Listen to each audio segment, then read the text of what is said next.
Hello বন্ধুরা, আজকে আমি ভোর ৫টায় ঘুম থেকে উঠেছি।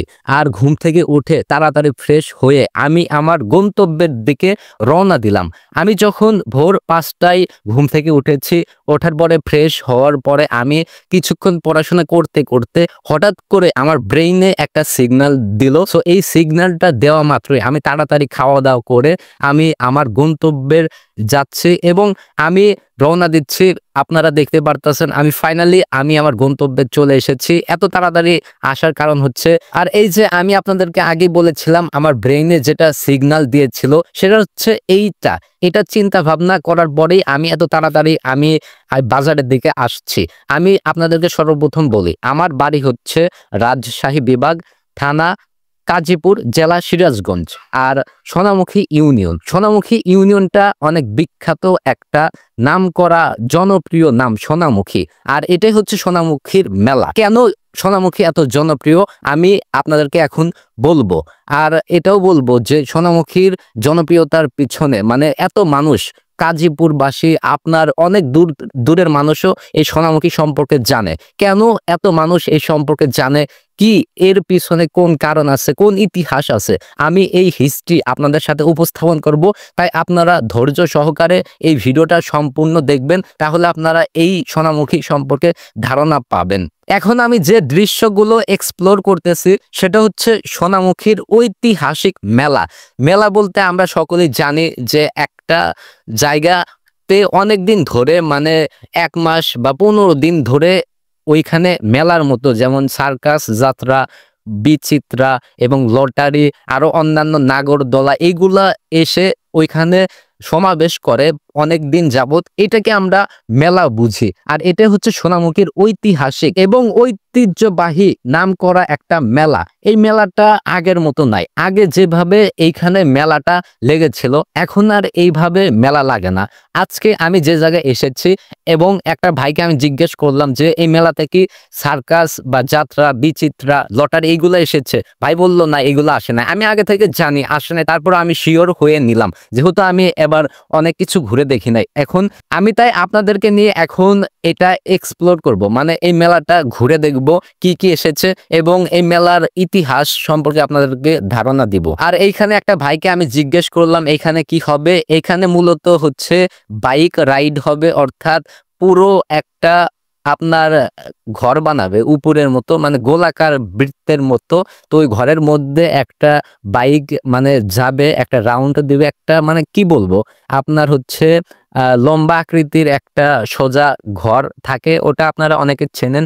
তো ওইখানে আর কি বাইক রাইড হবে এমন ভাবে যেটা কল্পনারও বাহিরে। আপনারা দেখলে অবিশ্বাস্য হবেন, যারা দেখেন নাই তারা অবাক হয়ে যাবে। তো আমি এইখানে আসার পর একটা ভাইকে জিজ্ঞেস করলাম এটা কি, এটা বললো হচ্ছে ট্রেন। তো আমি বললাম এই ট্রেনে উঠতে কত টাকা লাগে? সে বললো ৩০ টাকা। তো আমি এখন সামনের দিকে যাব, একটা ট্রেন চালু আছে। তো ওই সামনে আপনারা দেখতে পারতেছেন যে একটা নাগরদোলার পিছনে একটা ট্রেনটা ঘুরছে এবং ওইটাতে আমি ওঠার চেষ্টা করব, যেহেতু আমি সকাল সকাল বেরিয়ে আসছি এবং সকালে সবকিছু বন্ধ, শুধুমাত্র ওই ভাইটা ওই ট্রেনটা চালু করেছে এবং আমি এখন সামনে যে কথা বলার চেষ্টা করব। এবং আমি দেখতেছি যে ২টা মেয়ে ট্রেনের উপরে আছে এবং দেখি তারা কিভাবে কি করতেছে। তো আমি এখন একটু আপনাদেরকে ধারণা দিব যে কিভাবে আর কি কি হয়। আপনারা ভিউটা দেখতে পারতেছেন, অসাধারণ একটা।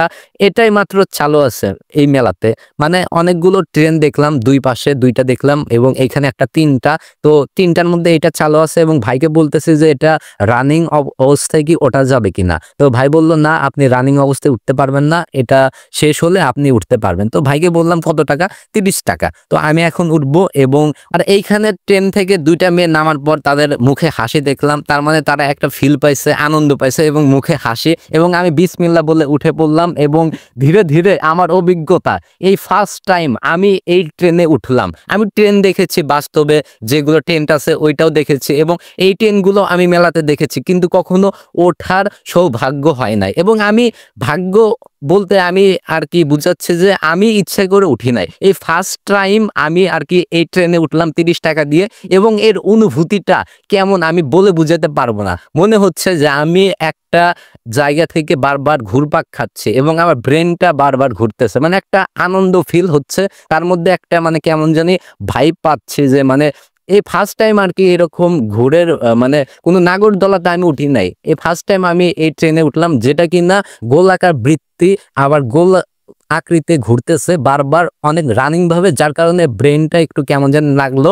এবং আমি ট্রেন থেকে নামলাম, নামার পরে আমার ফিলটা অন্যরকম। এতক্ষণ আমি সকালবেলা ঘুম থেকে উঠে যখন আসলাম, আমার মানে কেমন যেন একটা ঝিমানা ঝিমানা ভাব ছিল, মানে একটু ক্লান্তি লাগছিল। যখন ওই ট্রেনে উঠলাম, ওঠার পরে আমার শরীরে একটা এনার্জি টাইপের ভাব আসলো, এবং যার কারণে আমার ব্রেন আর মনটা চাঙ্গা চাঙ্গা লাগতেছে এবং আমার ভালো লাগতেছে, একটা আনন্দ ফিল হচ্ছে। ফার্স্ট টাইম যেহেতু উঠছি এবং এর অনুভূতিটাও অন্যরকম। এবং এই পাশে একটা ঘর দেখলাম, যেটা হচ্ছে ভূতের বাড়ি প্রবেশ পথ।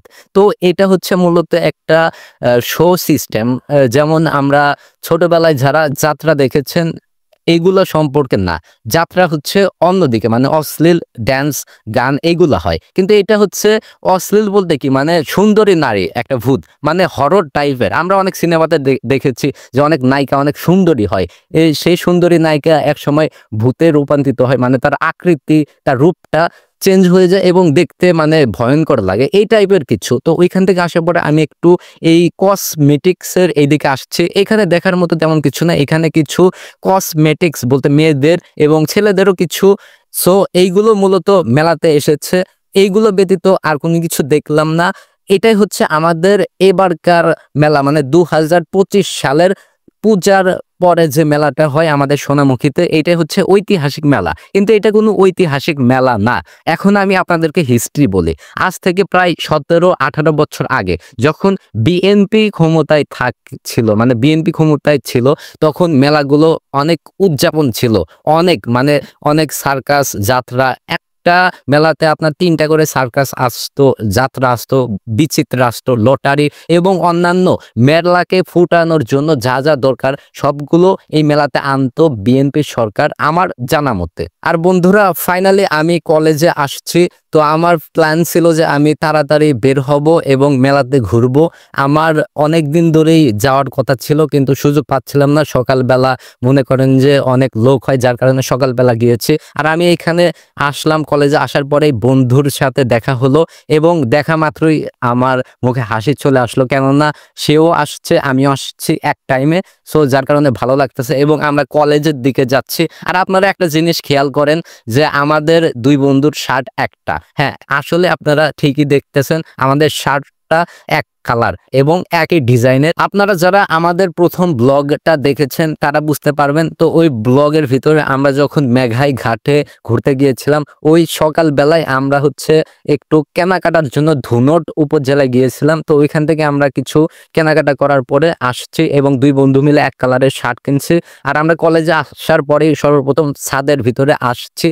তো এই ছাদে আসি এই জন্য ছাদটা একটা প্রিয় হইতেছে ধীরে ধীরে। তো আসলে পরে আমরা এই কর্নারে এসে বসি, এটা একটা প্রিয় জায়গা আমাদের হইতেছে। তো আমি এখানে আসলে আমি এর উপরে বসে আর বন্ধু ওইখানে বসে মোবাইল টেপে। মূলত আজকে আমাদের কলেজে ক্লাস না হতে পারে একটু রাজনীতি বিষয়ে, মানে একটা উপজেলাতে রাজনীতির জন্য আর কি স্যাররা হয়তো উপজেলায় যাবে, যার কারণে ক্লাস না হতে পারে। আর আমরা দুই বন্ধু মিলে যখন আড্ডা দিচ্ছিলাম, তার মধ্যে আমাদের আরো কিছু ফ্রেন্ড আসলো এবং আসার পরে তাদেরকে আমি আপনাদেরকে দেখাইতেছি। তো আমরা সব মিলে হচ্ছে এখন একটু আড্ডা দিব, দেওয়ার পরে আমরা একটু প্ল্যান করব যে কি করা যায়, বাড়িতে যাব কিনা উপজেলায় যাব। সো আমরা এইগুলো করার পরে আমরা এখন ডিসিশন নিব। সো আমরা এখন ক্লাসে আসলাম, আসার পরে আমরা সব ডিসিশন নিলাম। প্রায় 1-1.5 ঘন্টা ওইখানে বন্ধুদের সাথে আড্ডা দেওয়ার পরে আমি এখন বিদায় নিব। তাই বন্ধুদেরকে বলছি তাহলে তোমরা থাকো এবং আগামীকাল দেখা হবে যদি আল্লাহ তাআলা বেঁচে রাখেন। এবং এই বলে তাদের সাথে হ্যান্ড শেক করছি আর বিদায় নিচ্ছি। তো বন্ধুকে বলছি এরা থাকুক, তাহলে আমরা চলে যাই। তো আমরা এখন চলে যাব, তাই এদের সাথে একটু কিছু ভাব বিনিময় করলাম এবং এতে আরো ভালো লাগলো। বন্ধুদের সাথে মিশতেছি, নতুন কলেজ, নতুন অভিজ্ঞতা, নতুন ফ্রেন্ড, এটাই একটা অন্যরকম ফিল দেয়। সো বন্ধুকে আমি বলতেছি তাহলে বন্ধু তুমি থাকো, আমি বাড়ির দিকে যাই, তুমি তাহলে যাও। আর বন্ধুর বাড়ি হচ্ছে অন্য ইউনিয়নে, অর্থাৎ সে আসে অন্য দিক থেকে আর আমি আসি অন্য দিক থেকে। তবে আমার আর বন্ধুর মধ্যে অনেক একটা ভালো সম্পর্ক হয়েছে সেই প্রথম দিন থেকে। সো বন্ধুকে বললাম তাহলে তুমি যাও, আর আমি একটা অটোকে দাঁড় করাইছি। তো বন্ধুর মতো গেল, আমি আমার মতো যাচ্ছি। আর এই অটোতে করে আমি এখন মূলত বাড়িতে যাব, আমার সামনে অটো দাঁড়িয়ে আছে। তো প্রিয় বন্ধুরা, আজকের ভিডিওটা এই পর্যন্ত ছিল। আর আমি এই ভিডিওটা লং এই জন্য করেছি, কেননা মেলা সম্পর্কে আপনাদেরকে কিছু ধারণা দিয়েছি এবং আমি আপনাদেরকে সবাইকে আমন্ত্রণ জানাচ্ছি, আপনারা সকলেই এই মেলাতে আসবেন। সো প্রিয় বন্ধুরা, দেখা হবে নেক্সট ভিডিওতে। আল্লাহ হাফেজ।